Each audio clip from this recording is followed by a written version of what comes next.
Now on this CTV News at 5, the verdict is not guilty for 5 former World Junior Hockey Team players accused of sexual assault.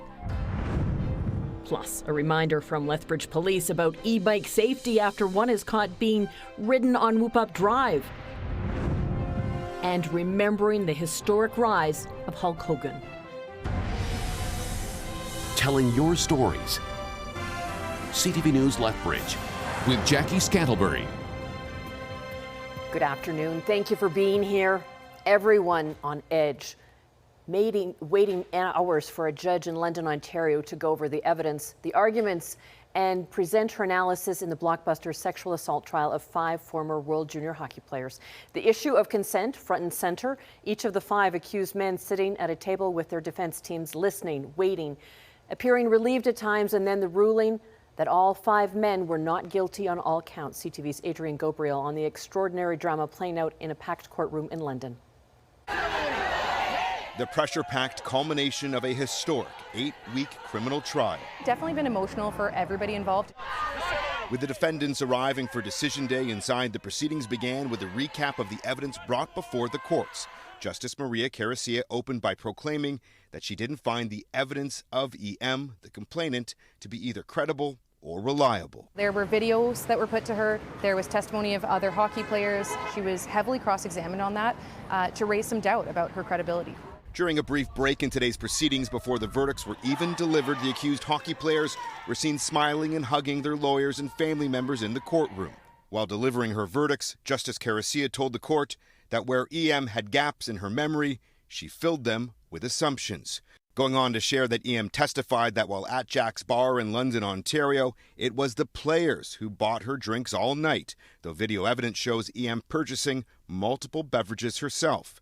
Previously, EM told the courts that on the night of June 18, 2018, she'd arrived at a downtown hotel with Michael McLeod where they had consensual sex. Afterwards, McLeod then sent this text message to teammates asking who wants to be in a, quote, 3-way. Multiple teammates arrived at room 209. EM alleged that she was, quote, manipulated and intimidated into remaining inside this hotel room. Though in her findings, Justice Caricia shared that she couldn't find any of the players guilty of sexual assault beyond a reasonable doubt.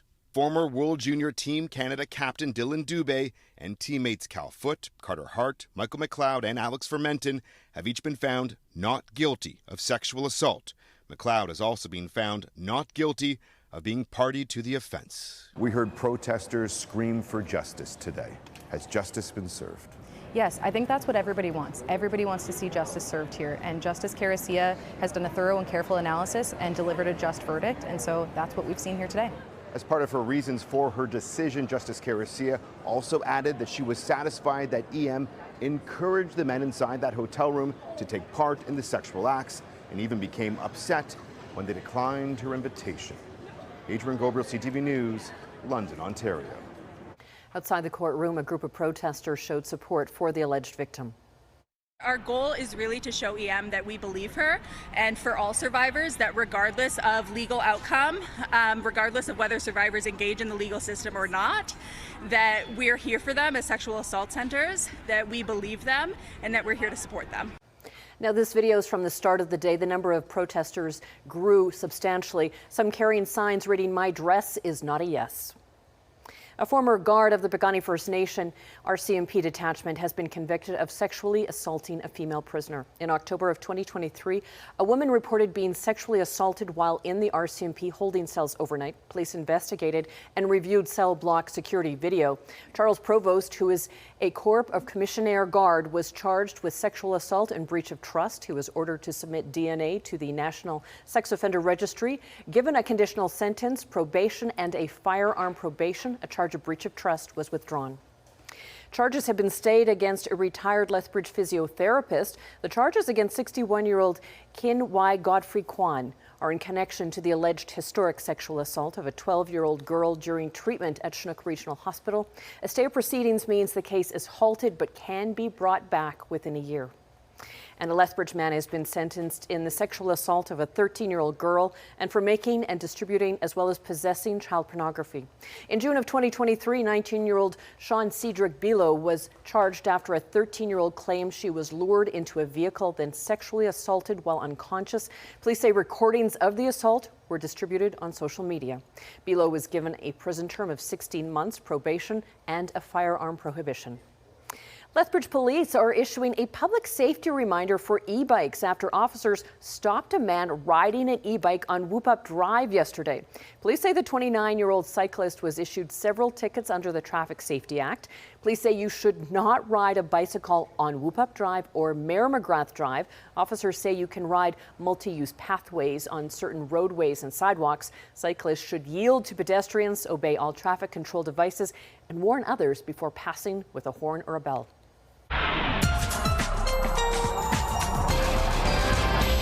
Let's check in with Danielle Savoni for the latest on the forecast. And Danielle, a little bit cooler this weekend. Yep.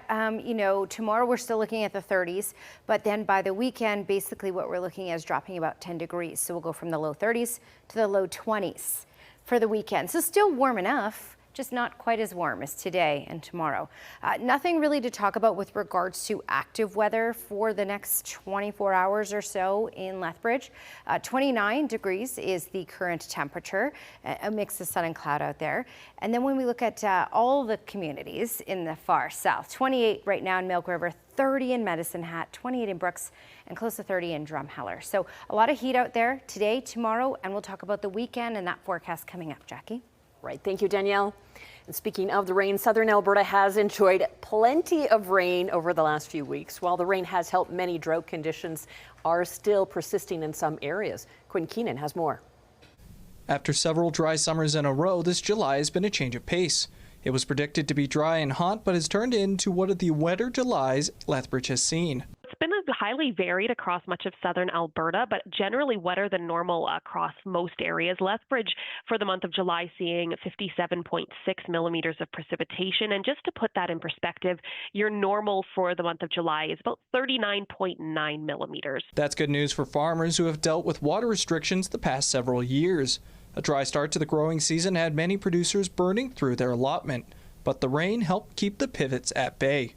You know, we were running through the water pretty good, so it was a very nice kind of sigh of relief to know that, hey, we could turn the pivots off across the farm for, 2 weeks, that's big for us. While the rain has been a welcome surprise this summer, southern Alberta is still dealing with drought conditions. Most rivers, creeks, and streams have been much drier than normal until the recent rain.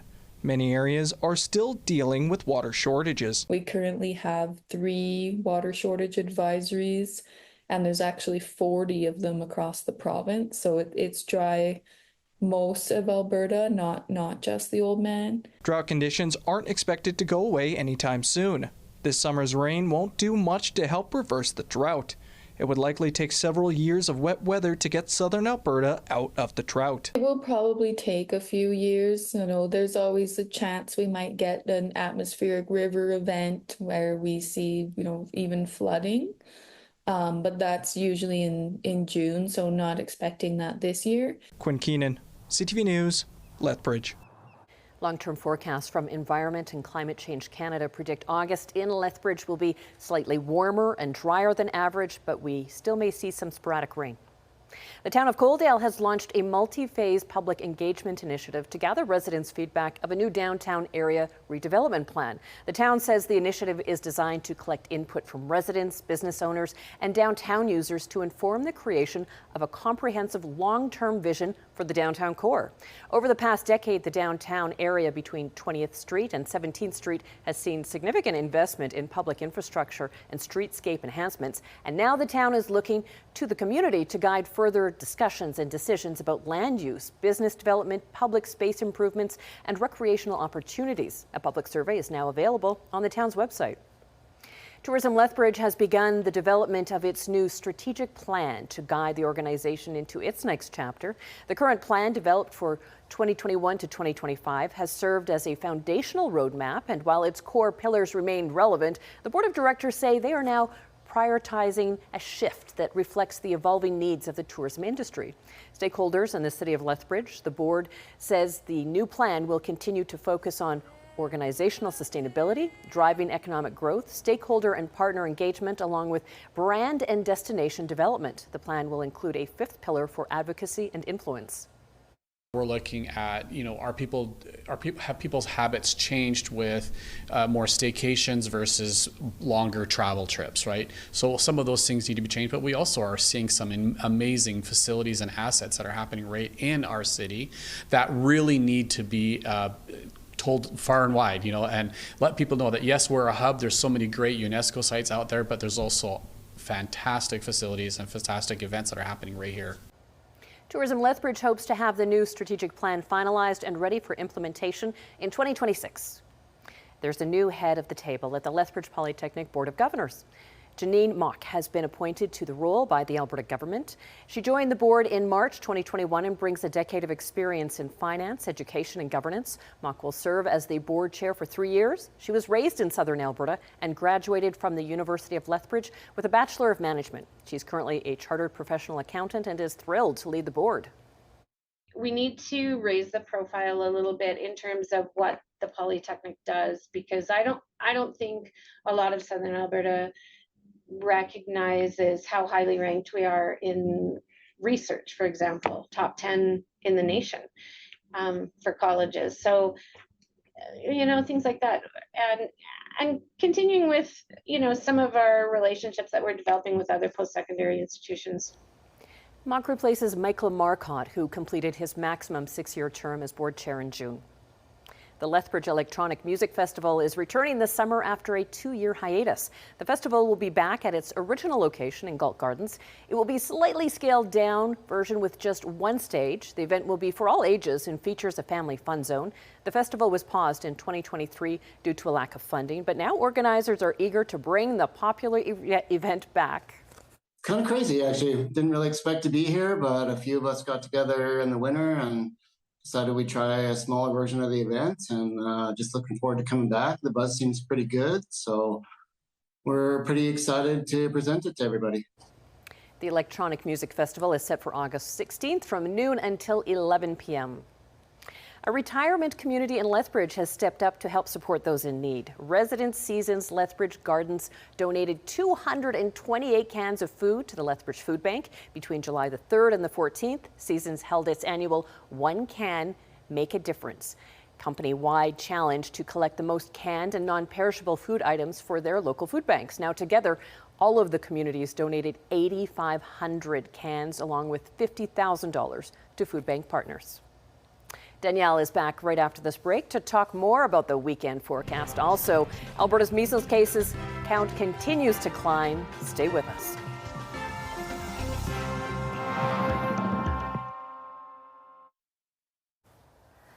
Okay, Skywatch weather cam. What a beautiful day. Lots of sunshine out there, stable thanks to a bit of a ridge of high pressure that is built in. Temperatures have been able to climb. Early this week, a little cooler for sure. 26 is the current temperature, the daytime high so far in Calgary, 28 for Edmonton, a lot of 20s around here, pretty much mid to high 20s when you look at the west. And when you look at the east, the far east anyway, that corridor from Toronto and through Ottawa, Montreal, Quebec City into the 30s. And we'll get there in the next 24 hours or so for most communities in the south. In fact, we're already there for Medicine Hat at 30 degrees right now.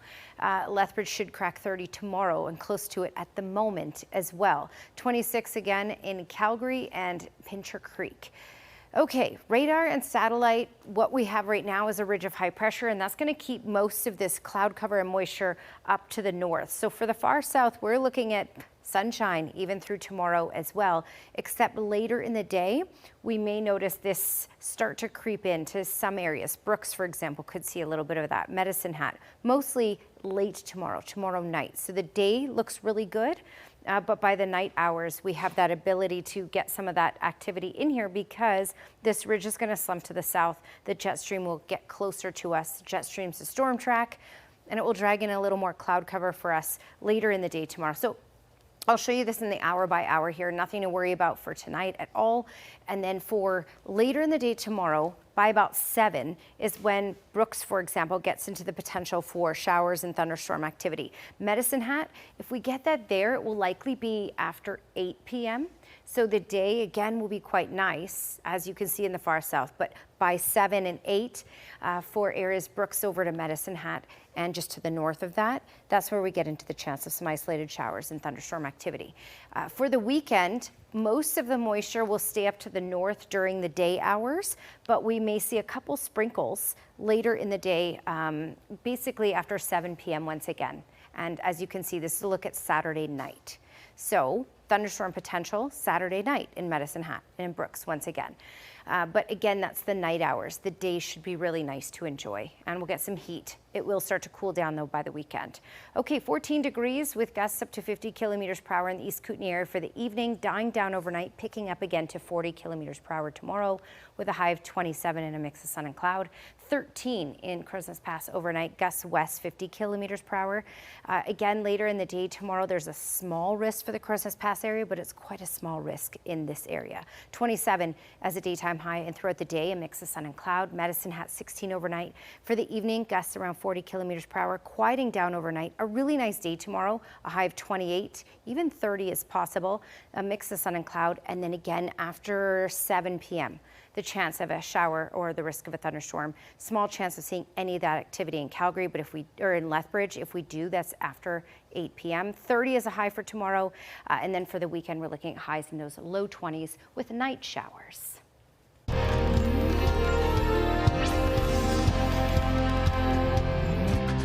Alberta has now surpassed 1,500 confirmed cases of measles. 15 new cases are being reported today, 8 in the South Zone, 7 in the North, for a total of 1,511 since the outbreak began in March. Doctors continue to pressure the province to declare an epidemic and urge more people, especially those 6 to 11 months, to get vaccinated. They warn Alberta could be in for a perfect storm ahead of the new school year.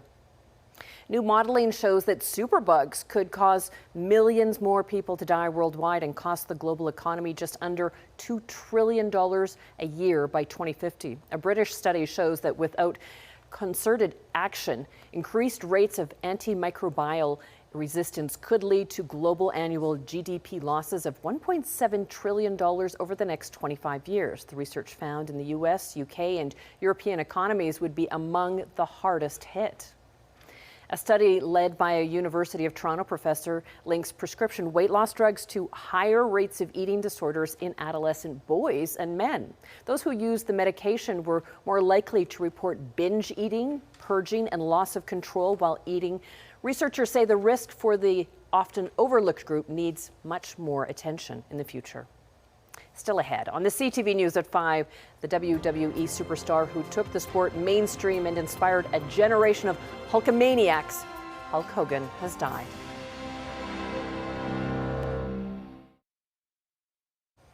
It was a busy night in the WCBL with 6 games on the go, including the Lethbridge Bulls taking on the Regina Red Sox.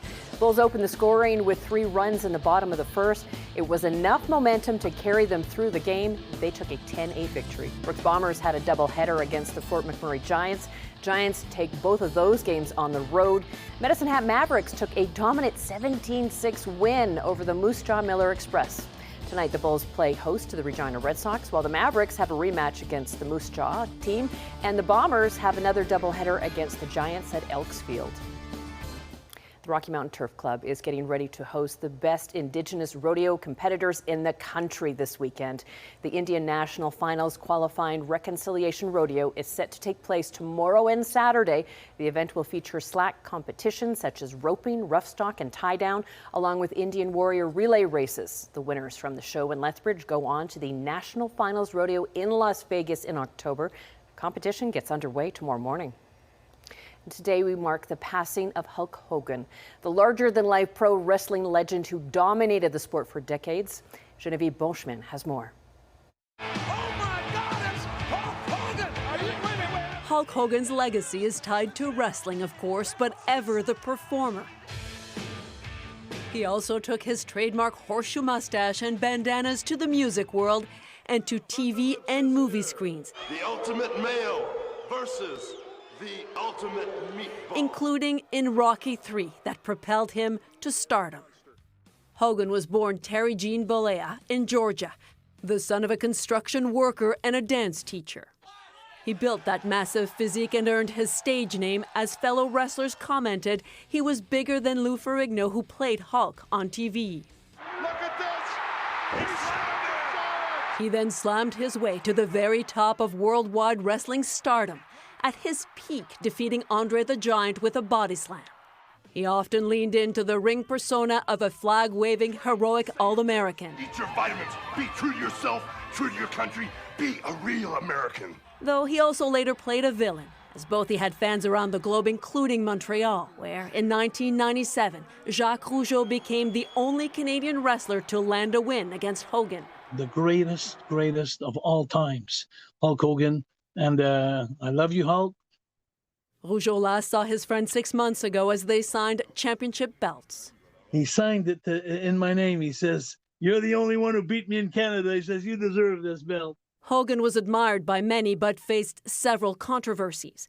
In 1994, he was forced to admit in court to years of steroid use and later to apologize for a racist rant caught on video. Through it all, though, his superstardom in and out of the ring remained embedded in pop culture. Hogan died at the age of 71 of cardiac arrest. Geneviève Beauchemin, CTV News, Montreal. Well, we know Canadian tennis player Jeannie Bouchard is retiring from the professional tennis game soon, but she's still going to be a force on a different court.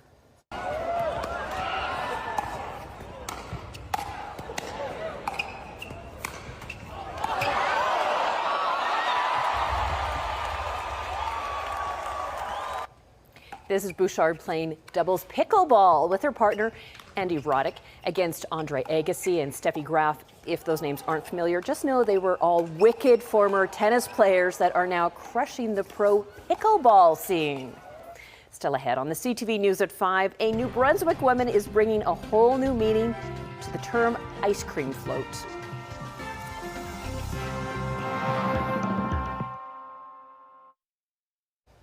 You've probably heard of an ice cream float, but what about a floating ice cream dock? And you're still in love with it? Oh my gosh, yeah, I'll always be in love with it. I don't think I'll ever not love it here. New Brunswick is home to one of the most unique ice cream parlors. The ice cream dock even has a boat drive-through for customers to pick up their sweet treats. From drumsticks and popsicles to ice cream sandwiches, the only thing missing is scooped ice cream. If you don't have a boat, they have even put boats on the beach for people to use for free. How impressive is that? Thank you for sharing this time with us. Now here's the early edition of the CTV National News.